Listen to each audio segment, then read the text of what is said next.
നമ്മളെടുത്തേണ്ട പരീക്ഷ. നമുക്ക് വേറെ ഓപ്ഷൻ ഇല്ലേ? ഈ ഭൂമിയിൽ എല്ലാവരും തന്നെ, ഞാൻ ഏറ്റവും ഓർക്ക്, പാമ്പുകളും പക്ഷികളും എല്ലാം ഇവിടെ സമാധാനമായിട്ടല്ല ജീവിക്കണത്. എല്ലാം ഇങ്ങനെ പ്രിഡേറ്റർമാരുടെ പുറകെ നടക്കുന്ന വേട്ടക്കാർ. പക്ഷികൾ തന്നെ എന്തൊരു വേട്ടക്കാരാണ്. നമ്മുടെ കോഴിക്കുഞ്ഞിനൊക്കെ ആന രാജ്യം വന്ന് എടുത്തിട്ട് പോകണം കണ്ടിട്ടില്ലേ, വേട്ടക്കാരുടെ. അപ്പോൾ ഈ കോഴികളും കോഴിക്കുഞ്ഞുങ്ങളും എല്ലാം ഏതെങ്കിലും സമയത്ത് റാഞ്ചപ്പെടുമെന്നുള്ള പേടി അതുങ്ങൾക്ക് ഉണ്ട്. പക്ഷെ അതുങ്ങൾക്ക് ഒരു ഗുണമുണ്ട്, അധികം ബുദ്ധി കൊടുത്തിട്ടില്ല ദൈവം. നമ്മുടെ പ്രശ്നം എന്താ? നമ്മൾ ടെൻഷൻ അടിക്കുന്ന കാര്യം, നമുക്ക് കാര്യങ്ങൾ അറിയാം, മറ്റൊരു കാര്യം അറിയാൻ പാടില്ല. ചുമ്മാ വിളക്ക് തിരിച്ചോടിക്കുന്ന സമയത്ത് റാഞ്ചിക്കൊണ്ട് പോകും. അധികം ടെൻഷനില്ല നിങ്ങൾക്ക്, എന്നാലും ഒരു ചെറിയ പേടി അതുങ്ങൾക്കുണ്ട്. നിലനിൽപ്പൊരു ഭയം തന്നെയാണ് ഇവിടെ. ജീവജാലങ്ങളാണ് വളരുമ്പോൾ വളർച്ചയുടെ പ്രശ്നങ്ങളുണ്ട്. ആ വളരണം എന്ന് പറയുമ്പോൾ വളർച്ചയുടെ പ്രശ്നങ്ങളെ മാറ്റാൻ പറ്റത്തില്ല. പിന്നെ എന്തു ചെയ്യും? ഈശോ പറയും, ലോകത്ത് നിങ്ങൾക്ക് ഞെരുക്കങ്ങൾ ഉണ്ടാകും. പിന്നെ എന്തു ചെയ്യണം? എങ്കിലും ധൈര്യമായിരിക്കണം. കാര്യം എന്താണ്? നിങ്ങൾ എന്നിൽ സമാധാനം കണ്ടെത്തണം. കാര്യം എന്താണ്? ഞാൻ ഈ തീക്കടൽ നീന്തിയ ആളാണ്. അപ്പം നിങ്ങൾ തീക്കടൽ നീന്തിയ ആളെ കൊണ്ട്, നിങ്ങളെക്കൊണ്ട് ഞാൻ ചെറിയ തോടൊക്കെ നീന്തിക്കും. കാര്യം എന്താണ്? ഞാൻ തീക്കടൽ. എന്ത് രസമായിട്ട് ഈശോ പറയണത്! ഒരു വിഷയം ഈശോയുടെ കൂടെ തരണം ചെയ്യാൻ നിങ്ങളെ പ്രാപ്തമാക്കിയാണ് ഈ ഉടമ്പടി ചെയ്തുകൊണ്ടിരിക്കുന്നത്. ശ്രദ്ധിക്കട്ടെ. Hallelujah, hallelujah, hallelujah, hallelujah, hallelujah.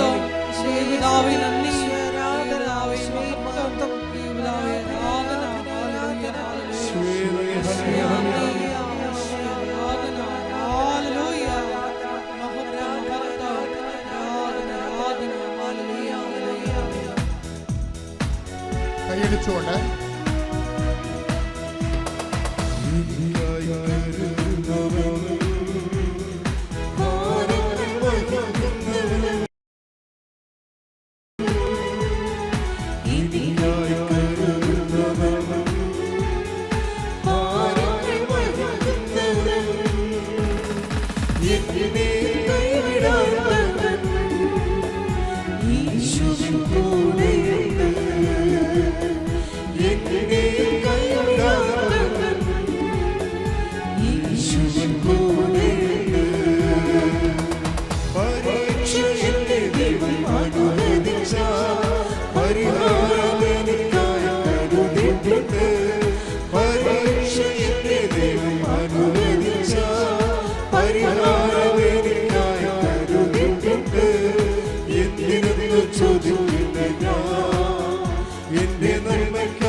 Vinisha ഈ മാസ്റ്റർ ഡിഗ്രി കഴിഞ്ഞിട്ട് പിന്നീട് കുറേ ICCMR അങ്ങനെ കുറേ പരീക്ഷകൾ എഴുതുന്നുണ്ട്. നാഷണൽ എലിജിബിലിറ്റി ടെസ്റ്റുകൾ PhDക്ക് വേണ്ടി എഴുതുന്നുണ്ട്.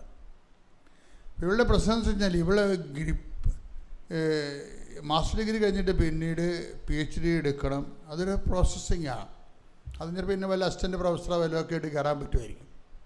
അപ്പോൾ ആ ഒരു ഉദ്ദേശത്തിലാണ് പോകണമെങ്കിലും ഈ PhDയുടെ ആ പ്രോസസ്സിൽ മുമ്പത്തേക്കാൾ സിലബസ് കട്ടിയായി. വെറുതെ എന്തെങ്കിലുമൊക്കെ നോക്കിയിട്ട് പോയി എഴുതാനൊന്നും പറ്റത്തില്ല.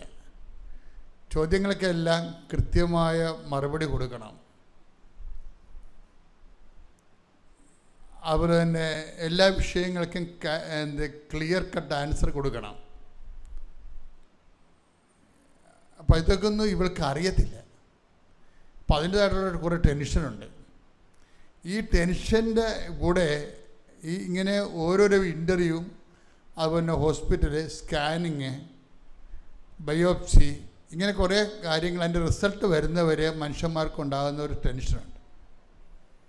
ഈ ടെൻഷനെ കൈകാര്യം ചെയ്യാൻ വേണ്ടിയാണ് ഇതിൻ്റെ അകത്ത് വിശ്വാസ പ്രയോഗം വെച്ചിരിക്കുന്നത് ഉടമ്പടിയിൽ. ഉടമ്പടിയിൽ വിശ്വാസം തന്നെ നമ്മളെപ്പോഴും സാധാരണ ഉപയോഗിക്കുന്നത് വിശ്വാസം പ്രയറൈസ് ചെയ്യുകയാണ്. Faith set in to prayer. അതോടുകൂടി നമ്മുടെ ആധ്യാത്മിക ജീവിതം ഏതാണ്ട് 70 വയസ്സുകൊണ്ട് തീരുകയാണ്. ചില ആൾക്കാർ ആ പ്രാർത്ഥനയുടെ തരത്തിൽ അവർ മരിച്ചു പോകും. പക്ഷേ വിശ്വാസത്തിൻ്റെ ദൈവാനുഭവം അവർക്ക് ആഴപ്പെട്ടത് കുറവായിരിക്കും.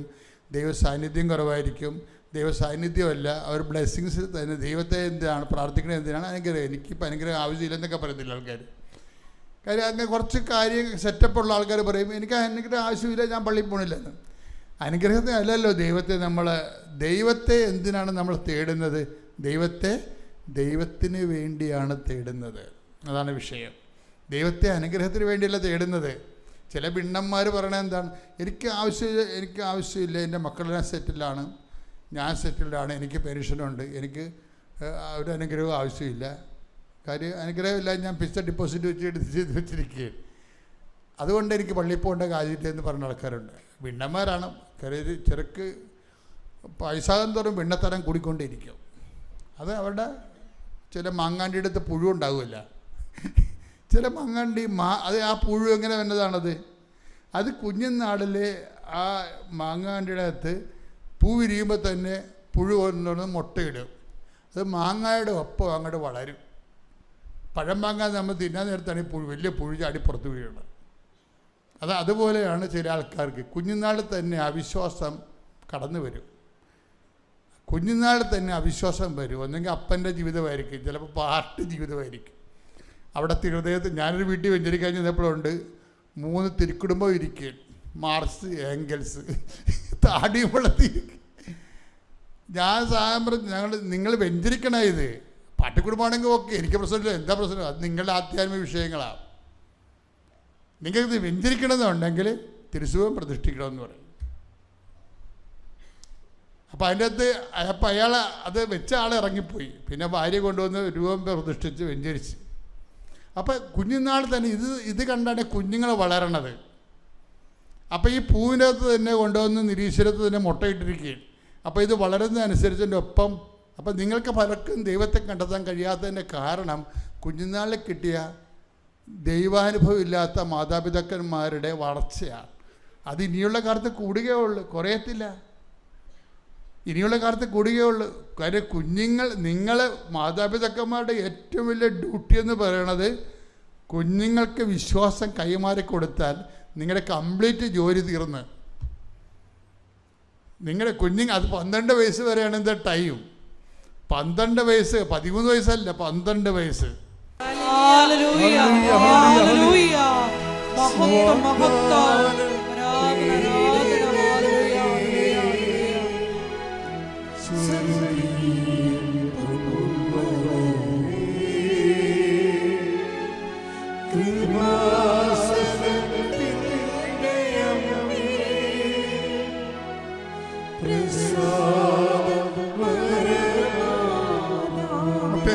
മുട്ടനിക്കുക വാഗ്ദാന പേടകമേ ശ്രുതികട ഹല്ലേലൂയ.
ആദ്യമായി ഞാൻ അമ്മ മാധവനോടും യേശുവിനോടും നന്ദി പറയുന്നു.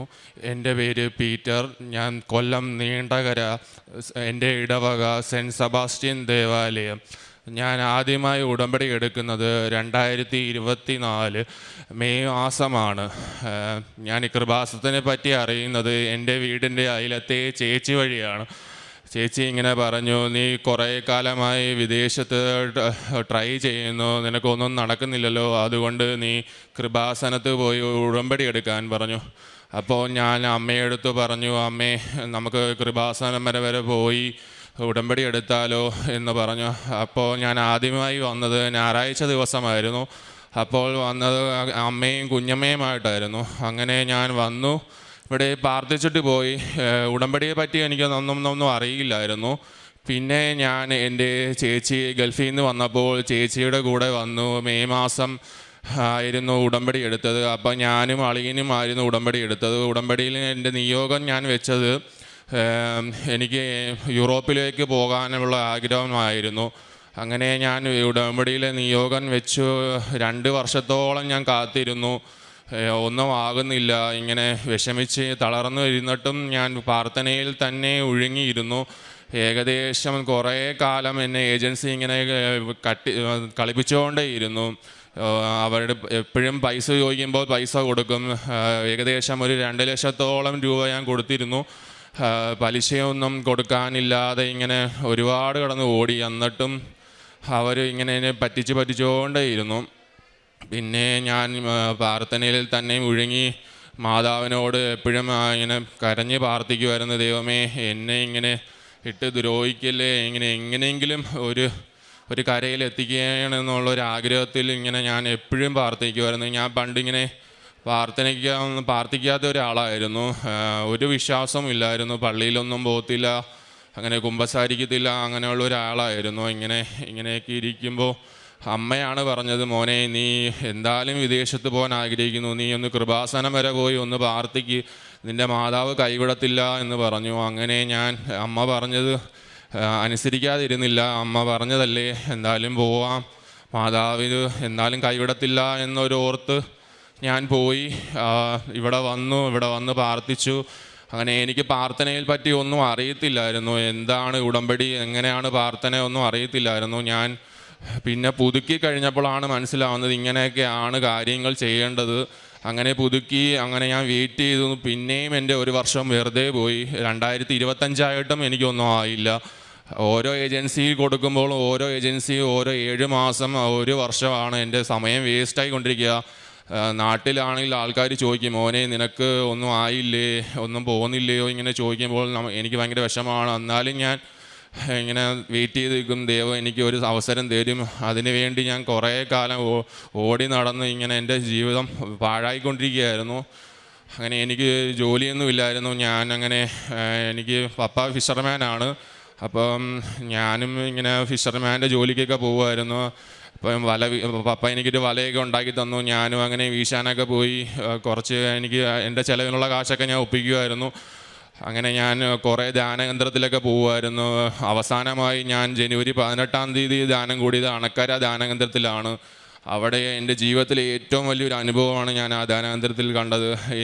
എങ്ങനെ ഒരു ധ്യാനകേന്ദ്രം ഞാൻ കണ്ടിട്ടില്ല എൻ്റെ ജീവിതത്തിൽ. അത് ഞാൻ ഒരിക്കലും മറക്കത്തില്ല. കാരണം അച്ഛൻ്റെ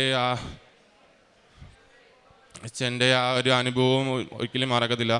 പിന്നെ ഞാൻ അവസാനമായിട്ട് ഈ ഒക്ടോബർ മാസം ഇവിടുത്തെ റാലിയിൽ പങ്കെടുത്തു. റാലിയിൽ ഞാൻ ഒരു നിയോഗം വെച്ചിട്ടാണ് നടന്നത്. മാതാവേ എനിക്ക് എന്തെങ്കിലും ഒരു മേഖല എനിക്ക് തുറന്നു തരണമേ എന്ന് പറഞ്ഞിട്ട് ഞാനൊരു നടന്നിരുന്നു. അങ്ങനെ ഞാൻ ഇസ്രായേലിലേക്ക് പോകാനായിട്ട് ഇങ്ങനെ ഒരു ഏജൻസി വഴി കൊടുത്തു.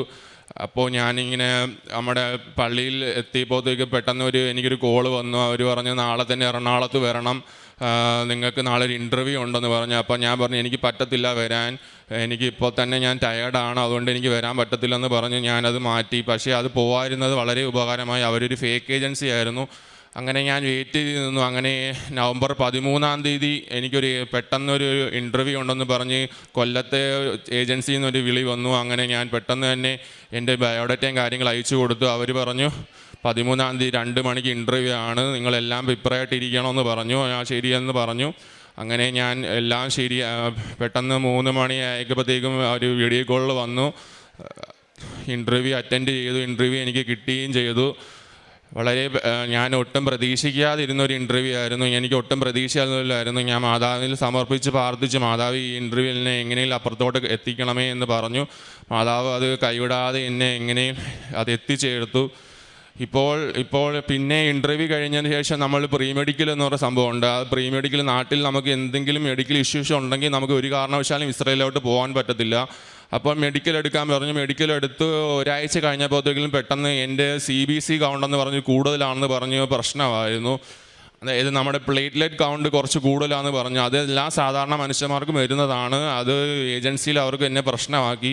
പെട്ടെന്ന് ഞാൻ മാതാവിൻ്റെ ലോക്കറ്റ് എൻ്റെ കയ്യിലുണ്ടായിരുന്നു. ഞാൻ ലോക്കറ്റ് വെച്ച് സമർപ്പിച്ച് കരഞ്ഞ് പ്രാർത്ഥിച്ചു. അന്നത്തെ രാത്രി എനിക്ക് ഉറക്കമില്ലായിരുന്നു.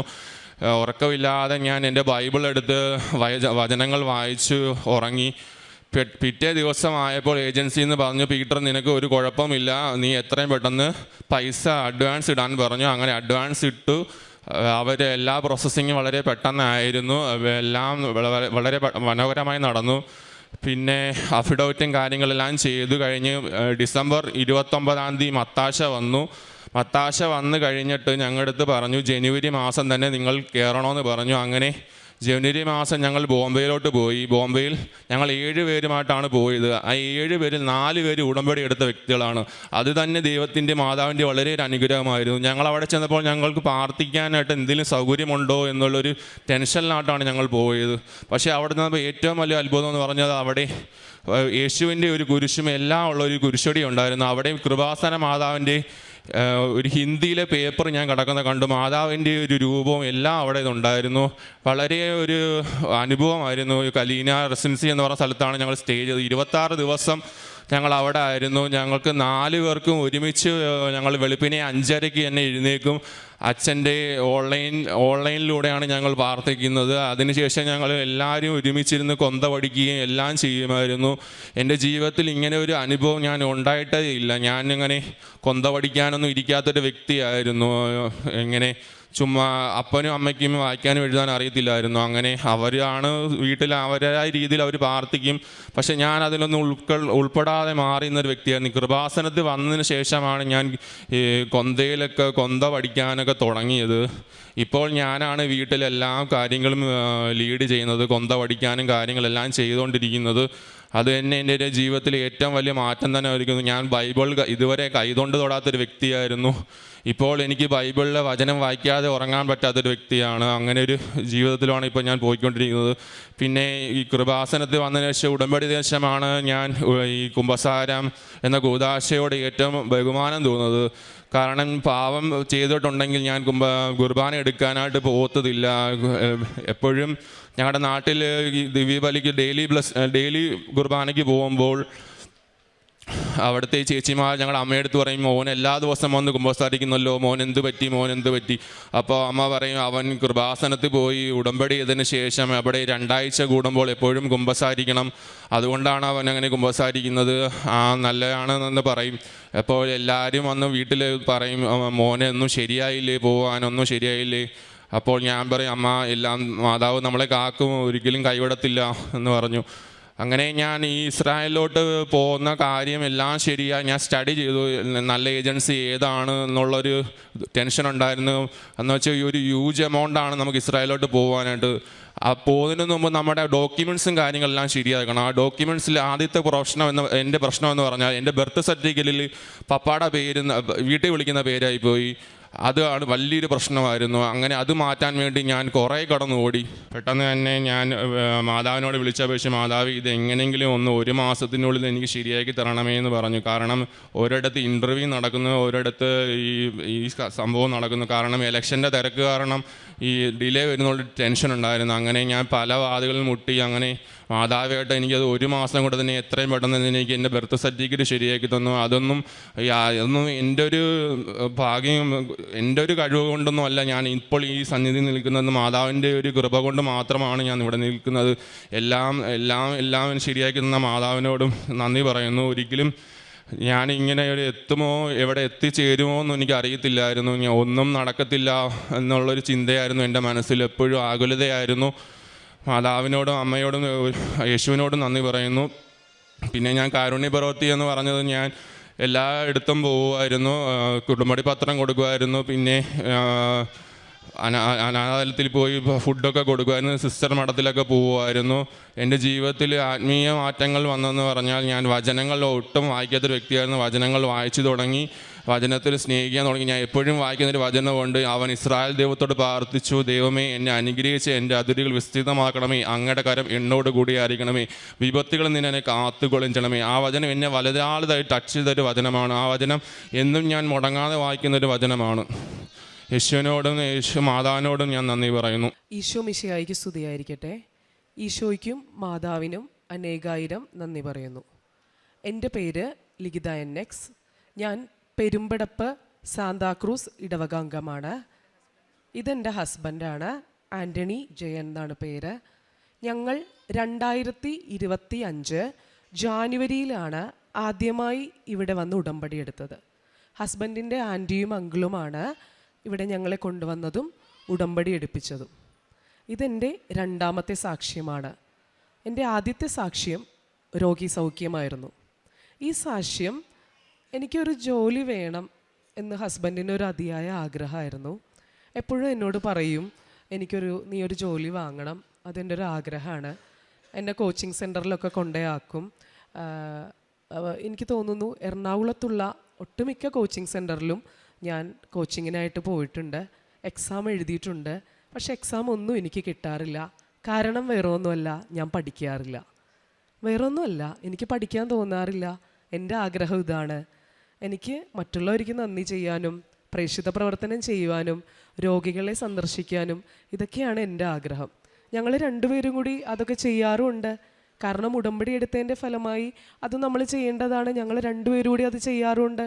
പക്ഷേ എൻ്റെ ആഗ്രഹം കൂടുതൽ സമയം കണ്ടെത്തി പറ്റുന്ന സമയത്തൊക്കെ മറ്റുള്ളവർക്ക് വേണ്ടി രോഗികളെ ആശ്വസിപ്പിക്കാനും സന്ദർശിക്കാനും ദശാംശം മാറ്റിവെച്ച് കഴിയും വിധ സഹായം ചെയ്യുവാനും കൂടുതൽ സമയം കണ്ടെത്തണം. ഒരു ജോലിയിലോട്ട് പോകണമെന്നുള്ളൊരു കൺസെപ്റ്റ് എനിക്കുണ്ടായില്ല. അപ്പോൾ എന്നാലും എൻ്റെ മനസ്സിലൊരു സങ്കടം ഉണ്ടായിരുന്നു. ഹസ്ബൻഡിൻ്റെ ആഗ്രഹമല്ലേ, അതിന് വെച്ച് ഞാൻ പ്രാർത്ഥിക്കാറുണ്ടായിരുന്നു. ഈ കഴിഞ്ഞ അഖണ്ഡ ജപമാലയിൽ ഞങ്ങൾ രണ്ടുപേരും നിയോഗം എഴുതിയിരുന്നു. രണ്ടുപേരും തുടങ്ങിയപ്പോൾ മുതൽ അവസാനം വരെ ഞാനും ഇത് തന്നെ പ്രാർത്ഥിച്ചു. ഞങ്ങളുടെ രണ്ടുപേരുടെ ആഗ്രഹവും ഒന്ന് ഈക്വലൈസ് ചെയ്ത് പോയി. മാതാവ് ഞങ്ങൾക്കൊരു എന്താണോ ഞങ്ങളുടെ ആഗ്രഹം പോലെ ഒരു ഉത്തരം കണ്ടെത്തി തരണേ, പരിശുദ്ധ അമ്മേ സഹായിക്കണേ എന്ന് പറഞ്ഞ് ഞാൻ അഖണ്ഡ ജപമാലയിൽ വളരെ സങ്കടപ്പെട്ടാണ് അത് കൂടി പോയി. അപ്പം എൻ്റെ മനസ്സുകൊണ്ട് ഞാനിങ്ങനെ തീരുമാനം എടുക്കണം, എന്ന ഒരു കാര്യം ചെയ്യാം, മനസ്സോടെ ഇഷ്ടമില്ലാതെ പഠിക്കാം, ജോലി വാങ്ങാം എന്നൊക്കെ കരുതി ഞാൻ ബുക്കെടുത്ത് കഴിഞ്ഞപ്പോൾ എൻ്റെ മനസ്സിൽ ആരോ പറയുന്ന പോലെ മാതാവ് പറയുന്നു, നീ ബുക്ക് അടച്ചു വെച്ചോ, പഠിക്കണ്ട, എനിക്ക് നിന്നെക്കുറിച്ചൊരു പദ്ധതിയുണ്ട്, അത് നിൻ്റെ നാശത്തിനല്ല, അത് നിൻ്റെ ക്ഷേമത്തിനാണ് എന്നൊരു വചനം എനിക്ക് കിട്ടി. അപ്പം അതിനുശേഷം ഞാനത് പഠിച്ചില്ല. ഒരാഴ്ചയ്ക്ക് ശേഷം എൻ്റെ മുന്നിലോട്ട് അവിടെയുള്ളൊരു പ്രവർത്തകർ വന്നിട്ട് പറയുകയാണ്, ഞങ്ങളൊരു ആവശ്യം പറയുകയാണ്, മറ്റൊന്നല്ല, ഒരു കാൻഡിഡേറ്റ് ആയിട്ടൊന്ന് സെലക്ട് ചെയ്യുകയാണ്, ഇലക്ഷൻ വരുമല്ലേ, എന്താണ് അഭിപ്രായം എന്ന് ചോദിച്ചു. ഞാൻ ആ സമയത്ത് അവരോട് ഒന്നും പറഞ്ഞില്ല. കാരണം ഞങ്ങളുടെ ജീവിതത്തിൽ എന്ത് തീരുമാനമെടുക്കുവാനും ഞങ്ങൾ മാതാവിൻ്റെ അടുത്ത്, കൃപാസന മാതാവിൻ്റെ അടുത്ത് അമ്മയെ നേരിട്ട് കാണുന്നത് പോലെ ഞാനും ഹസ്ബൻഡും കൂടി തൊട്ട് മുന്നേ വന്ന് നേരിട്ട് കാണുന്ന പോലെ അമ്മയോട് ചോദിക്കും, ഞങ്ങൾ എന്ത് ചെയ്യണം. അങ്ങനെ വന്ന് ചോദിച്ച് തീരുമാനമെടുക്കാറുണ്ടായുള്ളൂ. അങ്ങനെ ഞങ്ങൾ രണ്ടുപേരും കൂടി ഇവിടെ വന്നു. ഞങ്ങളുടെ മനസ്സിൽ അതിന് മുന്നോട്ട് പോകാൻ പറഞ്ഞു. ആ മുന്നോട്ട് പോകുമ്പോഴൊക്കെ ഞാൻ മാതാവിനോട് പ്രാർത്ഥിച്ചിരുന്നു, എൻ്റെ ആഗ്രഹവും ഹസ്ബൻഡിൻ്റെ ആഗ്രഹവും സാധിക്കണം, മറ്റുള്ളവർക്ക് വേണ്ടി പ്രവർത്തിക്കാനും നന്മ ചെയ്യാനും ഒരു വഴി തുറന്നു കിട്ടണം. അങ്ങനെ ഞാനപ്പോൾ പറഞ്ഞു, പരിശുദ്ധ അമ്മയുടെ ഇഷ്ടം പോലെയാണ് നിന്നത്, ഒരു വോട്ടിനാണെങ്കിലും എന്നെ വിജയിപ്പിക്കണമെന്ന് എന്നും പ്രാർത്ഥിക്കുമായിരുന്നു. പൂർണ്ണമായ വിശ്വാസം അമ്മയുടെ മുന്നിലുണ്ടായിരുന്നു. അങ്ങനെ ഇലക്ഷൻ റിസൾട്ട് വന്നു. ഞാൻ അന്ന് പ്രാർത്ഥിച്ചത് ഒരു വോട്ടിനാണെങ്കിലും എന്നെ ജയിപ്പിക്കണമെന്നാണ്. ഞാൻ ജയിച്ചത് 3 വോട്ടിനാണ്. 5 കാൻഡിഡേറ്റ്സ് ഉണ്ടായിരുന്നു. എനിക്ക് ഈ 5 കാൻഡിഡേറ്റ്സിൽ ഒരാളായ എന്നെയാണ് കർത്താവ് മുന്നോട്ട് കൊണ്ടുവന്നത്. അതൊരിക്കലും എൻ്റെ മെറിറ്റ് കൊണ്ടല്ല, not by merit but by grace എന്ന് മാത്രമേ എനിക്ക് പറയാനുള്ളൂ. പരിശുദ്ധ അമ്മ വഴി യേശു നൽകിയ വലിയൊരു അനുഗ്രഹമാണ്. ഇപ്പോൾ എനിക്ക് തുറന്നു പറയുകയാണെങ്കിൽ ഞാൻ ആഗ്രഹിച്ചതുപോലെ തന്നെ ഒരുപാട് സമയം മറ്റുള്ളവർക്ക് വേണ്ടി പ്രവർത്തിക്കാനും, ആദ്യമൊക്കെ ഞങ്ങൾ ഹസ്ബൻഡും വൈഫും കൂടി ഇരുന്ന് ഇങ്ങനെ ചിന്തിക്കുമായിരുന്നു, നമ്മൾ എവിടെയാണ് ഞങ്ങൾ ഒരു ഓർഫനേജിൽ പോയി ക്ലാസ് എടുക്കുമായിരുന്നു, എന്നാലും കൂടുതൽ ഇങ്ങനെ പ്രേക്ഷിത പ്രവർത്തനം ചെയ്യാൻ എവിടെ ചെയ്യും എന്നൊക്കെ ഞങ്ങൾ ചിന്തിക്കുമായിരുന്നു. പക്ഷേ ഇപ്പോൾ ഒരു ഡിവിഷൻ തന്നെ എനിക്ക് തുറന്നു തന്നു. ഒരുപാട് രോഗികളെ സന്ദർശിക്കാനാണേലും മറ്റുള്ളവരെ ആശ്വസിപ്പിക്കാനാണേലും ഒരുപാട് ഒരു ഡിവിഷൻ തന്നെയാണ് തുറന്നു കിട്ടിയത്. ഇതുവഴി ഞങ്ങളുടെ രണ്ടുപേരുടെ ആഗ്രഹവും സാധിച്ചു കിട്ടുകയാണ് ചെയ്തത്. ഇതിന് ഈശോയ്ക്കും മാതാവിനും എങ്ങനെ നന്ദി പറയണം എന്നെനിക്കറിയില്ല. പിന്നെ ഞങ്ങളുടെ പ്രേക്ഷിത പ്രവർത്തനം എന്ന് പറഞ്ഞാൽ ഞങ്ങൾ കൃത്യമായി കൃപാസനത്തിൽ വരികയും ഉടമ്പടി പത്രം, കൃപാസനത്തിലെ പത്രം മറ്റുള്ളവർക്ക് ഞങ്ങൾ രണ്ടുപേരും കൂടെ ഇത് വാങ്ങിച്ചുകൊണ്ട് പോയി സ്കൂട്ടറിൽ കൊടുക്കാറുണ്ട്. അതുപോലെ തന്നെ ആത്മീയ ജീവിതം എന്ന് പറയുന്നത് ജപമാല ചൊല്ലുകയും ആഴ്ചയിൽ കുർബാനയ്ക്ക് പോകാറുള്ളൂ, കറക്റ്റായി കുമ്പസാരിക്കുകയും പിന്നെ ഈ പറയുന്നത് പോലെ നമ്മൾക്ക് ഏതൊരു പ്രതിസന്ധി വന്നാലും അല്ലെങ്കിൽ ഒരു സന്തോഷം വന്നാലും ഇവിടെ വന്ന് പരിശുദ്ധ അമ്മയോട് ചോദിച്ചിട്ടേ ഓരോ തീരുമാനം മുന്നോട്ട് പോകാറുള്ളൂ. അപ്പോൾ എനിക്ക് ഇതിൽ നിന്ന് സാധ്യമെന്ന് തോന്നുന്ന കാര്യങ്ങൾക്കാണ് പല കാര്യങ്ങൾക്കും ഉത്തരം കിട്ടുകയാണ്. പ്രേക്ഷിത പ്രവർത്തനം പത്രം കൊടുക്കാറുണ്ട്. മാത്രമല്ല രോഗികളെ സന്ദർശിക്കുവാനും പിന്നെ ഞങ്ങൾ രണ്ടുപേരും കൂടി ഒരു ഓർഫനേജിൽ പോയി അവിടുത്തെ കുട്ടികൾക്ക് ക്ലാസ് എടുക്കാറുണ്ട്. ദശാംശം മാറ്റി വെച്ചിട്ട് വിഷമിക്കുന്നവർക്ക് രോഗികൾക്കും മെഡിസിൻ വാങ്ങാൻ കൊടുക്കാറുണ്ട്. ആത്മീയ ജീവിതം, പ്രാർത്ഥന നിരന്തരം ഡെയിലി പ്രാർത്ഥിക്കാറുണ്ട്, ജപമാല ചൊല്ലാറുണ്ട്, പള്ളിയിൽ പോകാറുണ്ട്. അതുപോലെ തന്നെ ആരാധന, ഈ ചൊവ്വാഴ്ച ദിവസം അച്ഛൻ്റെ ആരാധന എത്ര തിരക്കുണ്ടെങ്കിലും അത് എത്ര ബുദ്ധിമുട്ടുണ്ടെങ്കിലും എത്ര തിരക്ക് വന്നാലും രാത്രിയാണേലും അത് കേട്ടിട്ടേ കിടന്നുറങ്ങാറുള്ളൂ. അതുപോലെ തന്നെ ഉടമ്പടി ജീവിതത്തിലാണ് ഉടമ്പടിയിലെ പ്രാർത്ഥനകൾ കറക്റ്റായിട്ട് കൃത്യമായിട്ട് പാലിക്കാറുണ്ട്. കറക്റ്റായിട്ട് തന്നെ ഓരോ അനുഭവത്തിലും വന്ന് സാക്ഷ്യം പറയാറുമുണ്ട്. എനിക്കും എൻ്റെ കുടുംബത്തിനും അമ്മ മാതാവ് മാധ്യസ്ഥം വഴി നേടിത്തന്ന എല്ലാ അനുഗ്രഹങ്ങൾക്കും നന്ദി പറയുന്നു.